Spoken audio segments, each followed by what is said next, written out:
好，接下来特别来关心到，在俄乌战场现在有一个比较最新的、比较升级性的一个进度。我们要来看到的是，乌克兰战场现在变成了美俄它的飞弹对决的一个试验场。我们赶快来看到最新消息哦，这是来自于乌克兰的外交部长首度证实的，俄军现在动用的这个飞弹是9N729飞弹，是当时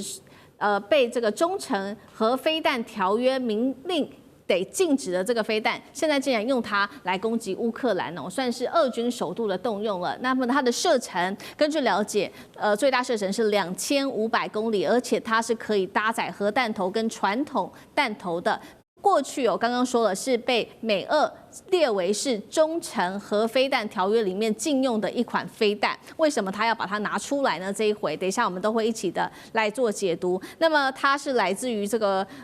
外长，他是这样说的，他说这个俄罗斯的外长说这是普丁对美国总统川普终结战争外交努力的一种蔑视，才会射出这样子的一个飞弹。CNN 也来报道了，他是说除了普丁有动作之外，我们来看到川普也有动作了。五角大厦已经同意向乌克兰会来提供美制的战斧的巡弋飞弹计划。那么川普做回应说没有考虑批准，但是呢很难说，或许我未来会改变我自己的想法。针对这样子的一个飞弹做使用，委员怎么解读？乌克兰会不会成为美俄飞弹对撞的核火线最前线？已经是如此了哈。先跟大家说明一下，9M729是可以载核导弹跟常规弹药的这一款巡弋飞弹的，它基本上有个外号叫螺丝起子，screwdriver 哈，是这样的一个名词。它由伊斯坦克格尔那个导弹系统就可以发射了，它是一个陆基发射的。那过去美国这个俄罗斯签的中程核飞弹条约是限制什么？在500公里以上，在5500公里范围里面都称作中程飞弹。那任何可以装载中程飞弹的这些武器通通要销毁。那俄罗斯销毁的比较多，销毁了几千枚，那美国只有销毁了几百枚。那这是1987年达成的协议，大家都遵守。可是后来美国的这个战斧导弹为什么没有在这限制范围里面？因为美国的战斧导弹是空机跟海基的，它当时只规定陆基的受限制，空机跟海基的不受限制。这个叫什么？这个叫做装模作样啊。那到了普丁这个上台了以后，就觉得这个不是很公平，所以他们就开始恢复中程核导弹。因为开始美国人的船开到人家门口去，然后用战斧导弹打你，说我这个不受限制因为我是海基的。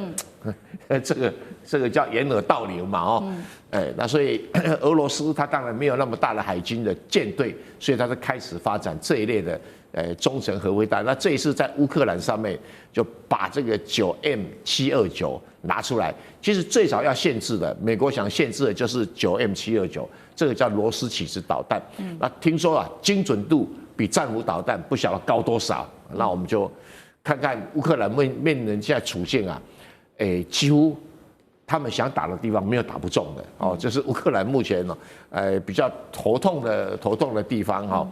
那你要把它解释成所谓普丁对于川普终结俄乌战争的努力的蔑视也可以啦，因为普丁现在打得顺风顺水，就叫乌克兰依他的条件来投降而已嘛。那你这个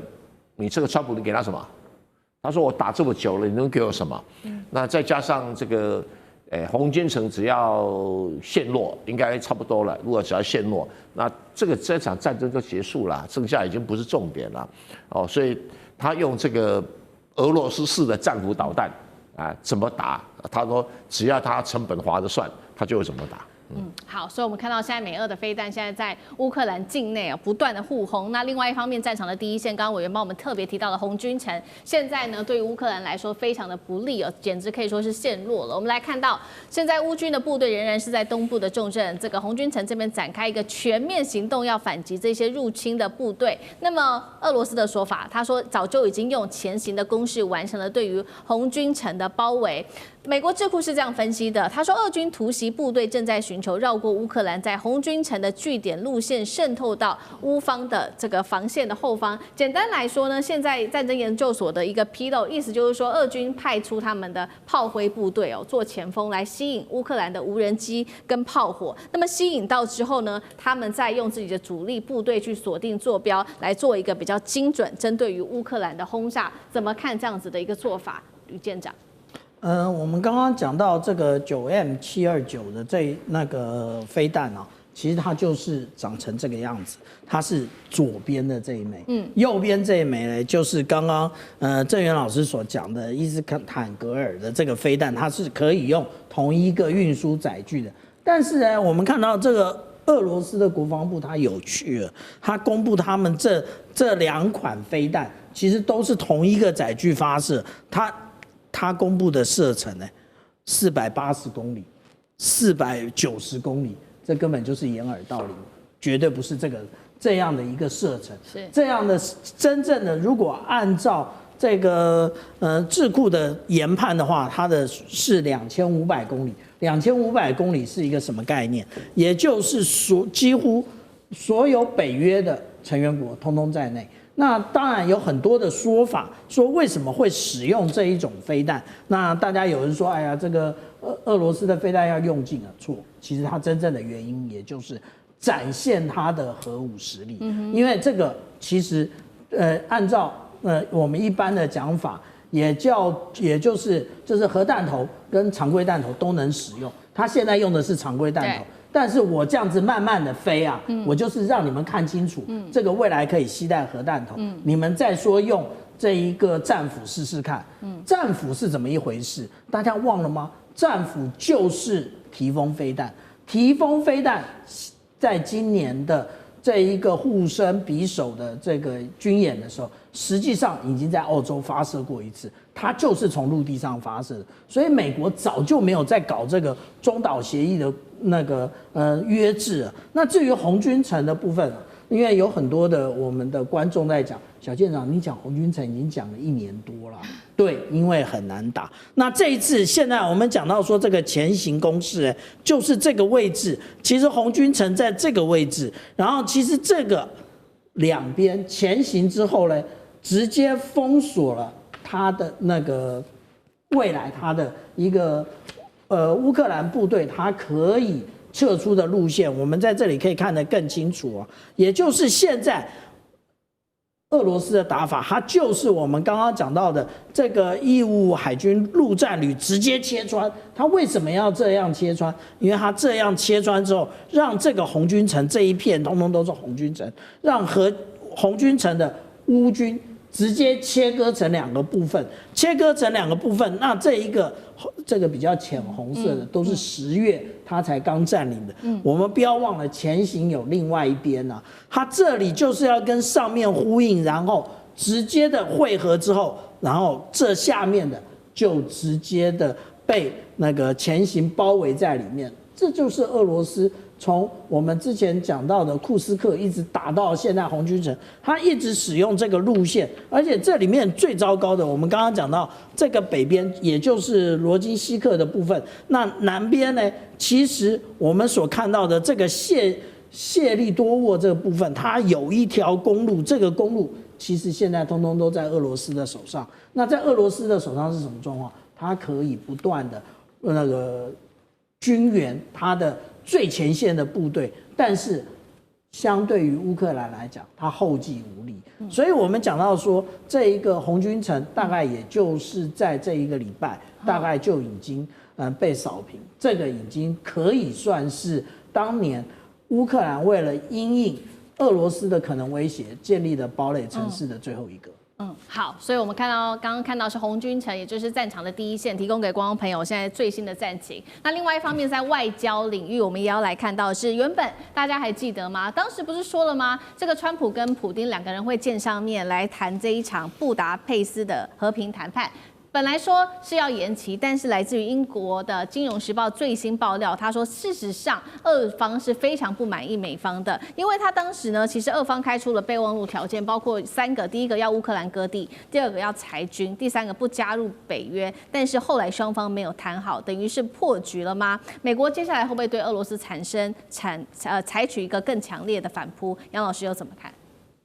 我觉得在10月16号双方在阿拉斯加会谈的时候，本来不是川普希望普丁停火、停战，结果他反而被普丁说服了，要和平协议。但是怎么样达成和平协议呢？他自己还后来接待了7个欧洲国家的元首以及泽伦斯基，把那个图都画出来了。虽然泽伦斯基说啊，这个图是不对的，他就是要这个4个州。但美国我觉得刚开始的态度其实是弹性的，因为大部分其实都被占领了，而且战争的这个局势是倾向对俄军有利。那可是呢，看到这2天，就刚才声明提到的《金融时报》就在讲，不过我觉得《金融时报》其实都在帮乌克兰讲话，这也可以理解。他说，因为川普对于普京要求大量的大片的土地，然后呢大幅的裁军，以及要完全承诺不会加入北约，那无法接受。我觉得川普根本是相当有弹性，因为在过程当中，他其实一度说要给战俘，但现在又说不给啊，现在又很模糊。可他这2天就说他随时是开放的，愿意跟普丁见面，因为他知道战场上其实刚才小舰长提到的是对俄军越来越有利，因为那个被包围的区域大概就是60平方公里这么大。那现在连乌克兰方面都已经承认，将近上万名俄军在包围这个情势，大概从来没有像以前这么的，就是以前没有像现在的这么的紧张过。所以地面上的是有利，那当然普京这边就不愿意嘛。我觉得是普京不愿意现在跟川普在布达佩斯那个记者问是他妈妈决定的这个开会场所，对不对？他们大概普京就想说，我不要去你妈妈指定的地方去开会。但是呢，我觉得重点是关键的，我个人认为是普京不愿意开这个会。是，川普当然愿意了，因为川普他无所谓，成不成就其实都无所谓，因为他都认为会往前走。可是普京就觉得说，我既然在战场上已经有成就，而且知道你大概对乌克兰的帮助其实也是不情不愿，所以呢，我就慢慢拖。但是呢，我是建议普京不要拖太久了。你拖太久的话，其实我觉得川普可能明年就进入到选举年了。